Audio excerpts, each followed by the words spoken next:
Today I'll be showing off all of the Silk fights I've so far had this season to show you how well she performs in Alliance War.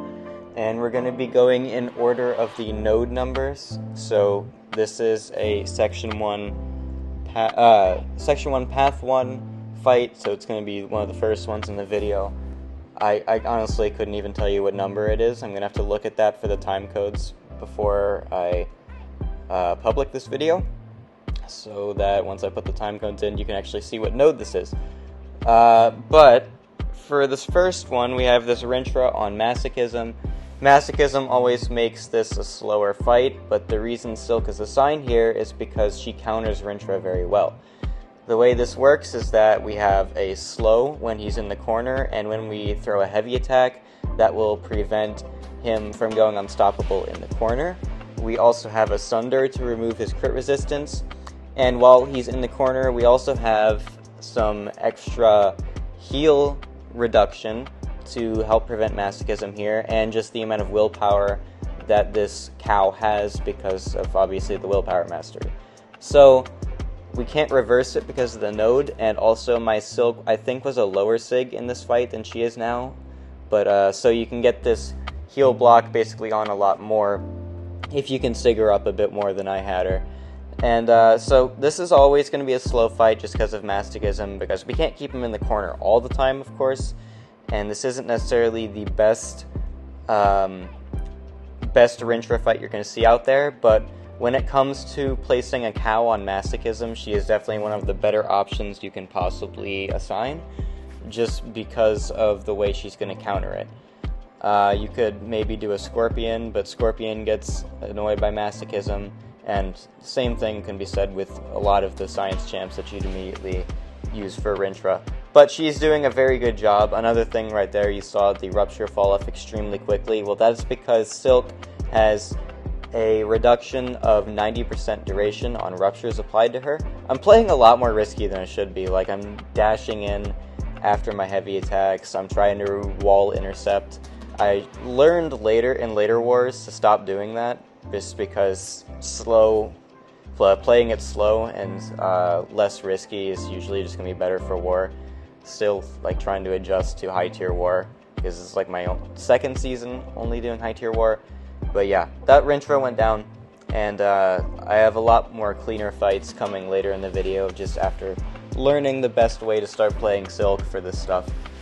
So next up is Mangog, and this is node 20. I do know the node number for this one. This is going to be really easy. We're just going to go to SP3 and then nuke him down with their SP1 directly after. Advantages to Silk doing this fight is that, again, when they're in the corner, you got the heal control.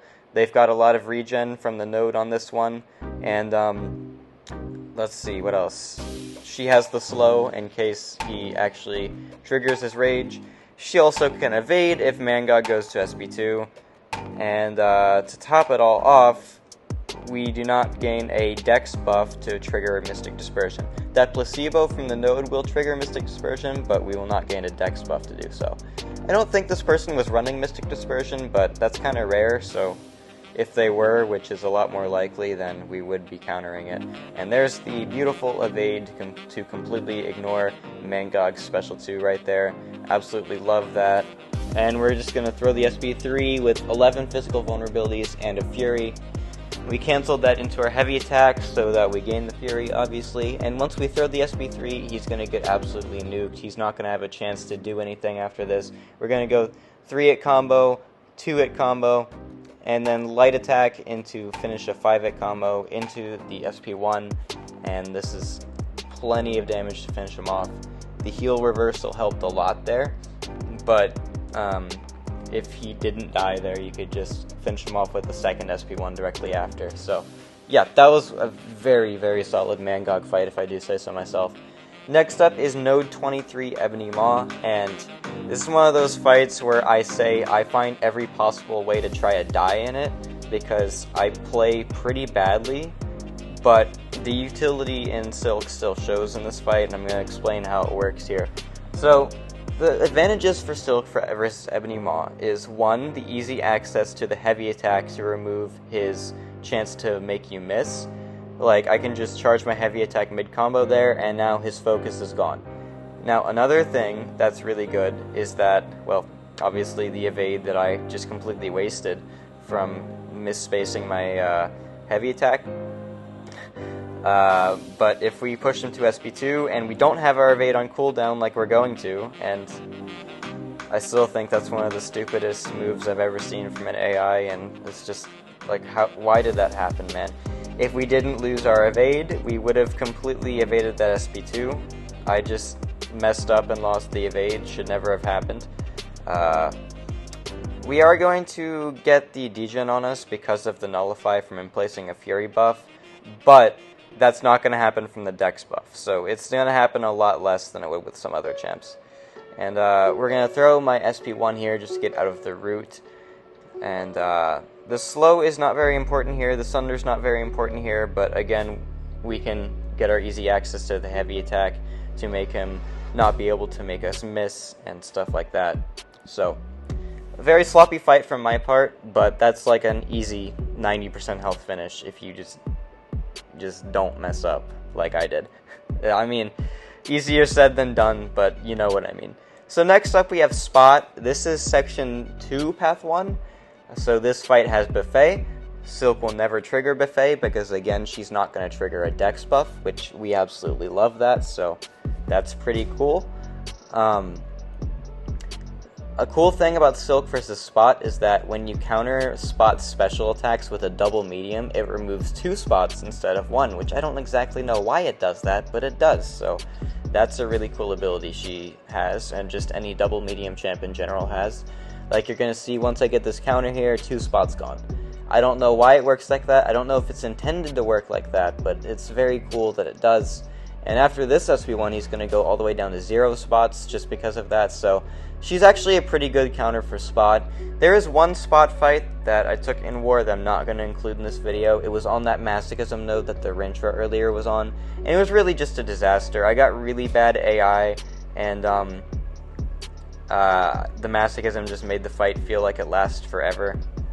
So I didn't think it was worth showing to you guys, but this Spot fight, when it's a node that her utility actually shines in, it feels a lot better. So again, we bait the SP1, and we throw our medium right after to remove 2 spots, and ideally he would be comboing into my block so I can get another parry and save the physical vulnerabilities, but he's not doing that too often. That's okay, it doesn't matter too much, it just makes the fight a little bit slower. He's already down to 8%, and we're not too far into the fight, so now we just gotta bait this SP2, and we can kill him with a combo directly after that, or just an SP1. Again, 2 spots gone, and then we're gonna throw our heavy attack. He goes all the way down to 3%, and yeah, it's just lights out for this guy right here with that light attack. And on to the next fight, which is going to be Dr. Doom on node 50. This is a textbook Silk and Alliance War fight, in my opinion. The node's high energy diet and Burden of Might are completely ignored by Silk. What's going to happen with high energy diet is that if you use any energy attacks or energy damage in general, it's going to heal them more than you're actually dealing. And with Burden of Might, if you trigger a buff that is going to power drain you, and the more buffs you have on yourself, the lower your combat power rate gets. So, since we can't trigger a dex buff, we completely ignore that. Another thing that makes Silk good here is that against Dr. Doom, when a slow is active, he cannot activate Aura. That is the only Aura that popped up right there. That is the only Aura that you're going to see the entire fight. The rest of them is going to be countered by Silk's slow. Again, Sunder. Sunder is going to remove his crit resist, allowing all of our hits to deal extra damage because we can actually crit Doom. And Silk has a very decent crit rate because since she doesn't gain a dex buff, the ability to compensate for that is getting extra crit rating for each point in the dex mastery you have. And I have, I believe, 2 points in dex for this fight, so it's a decent bit of extra crit rate. It wouldn't be as much as having 3 points, but it does help a good bit, so that's cool. Next up is Ebony Maw on 50, I think. That Doom was 46, I think this is 50. And this is going to be basically the same thing as the Maw from the other fight. I should have I don't know why I'm going into this with only 73% health. I should have definitely healed. I don't know exactly why I didn't, but this fight is going to go pretty well. He gets... This node gives him 50% cheaper special attacks. I guess that's one way to put it. But it's going to be okay. We just bait the specials and hope he doesn't throw his special 2 into our dash like he did in the other fight. And then this is a really super easy, barely an inconvenience fight. So we used our evade there because I messed up on the SP2, but for this one, while it's on cooldown, I'm just going to block it. First I need to bait it, obviously, but I'm just going to block this one, and it's perfectly fine. The evade is it's on cooldown because we had to use it for the other special, and it has a cooldown for a reason, because if it didn't, it would be a little busted, you know? So there, I actually spaced my heavy counter right. I'm going to get degen here because I should have not let him throw 2 SP1s in a row. That's on me, but it's okay because his health is still going down pretty quickly. He's now down to 23%. We trigger the evade again. That evade is just so clutch, so I don't have to take a bunch of block damage because, you know, most of the time your Ebony Maw in Alliance War is going to have the block penetration stat focus on for defense. So that's going to help counter that. And as far as this node goes, I think Silk is definitely one of the best science champs to assign here. There may be a few better ones, but she'd definitely be my go-to personally.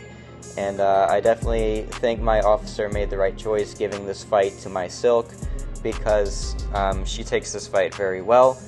And you're going to see that he dies right here. It was a little bit of a slow fight, but that's just because we have to bait so many special attacks because of the enhanced power node.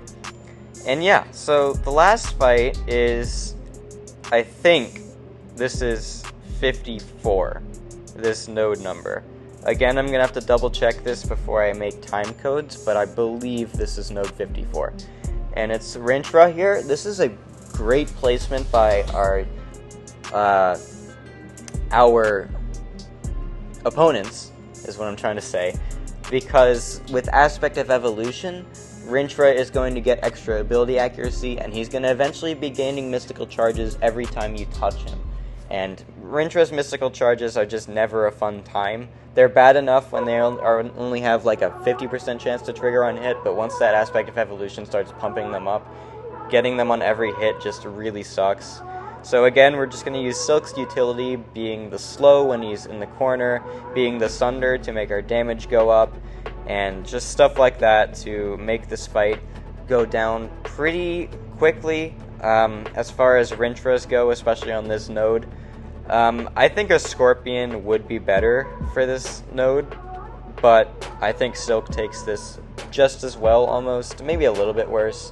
But I'm going to go for my SP3 rotation just like I did against the Mangog earlier. But this is another one of those fights where I feel like I just screw up so badly and I don't know where my brain was at, because I'm going to make a few mistakes here. First, we're going to go for this SP3.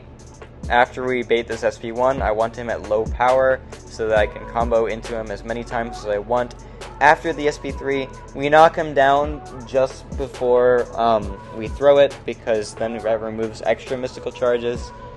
And the thing with Silk is that when you knock the opponent down, the Furies go away. However, if the second hit of your heavy attack lands before they actually hit the floor, the Fury for some reason stays. So that's cool. I got parried there, and I don't know how I got parried there. I just don't get it, because that Mangog fight, it went perfectly, and it's not like I spent any extra time trying to combo into him than I did against Mangog, unless I actually did and I just didn't realize it. I don't think I did.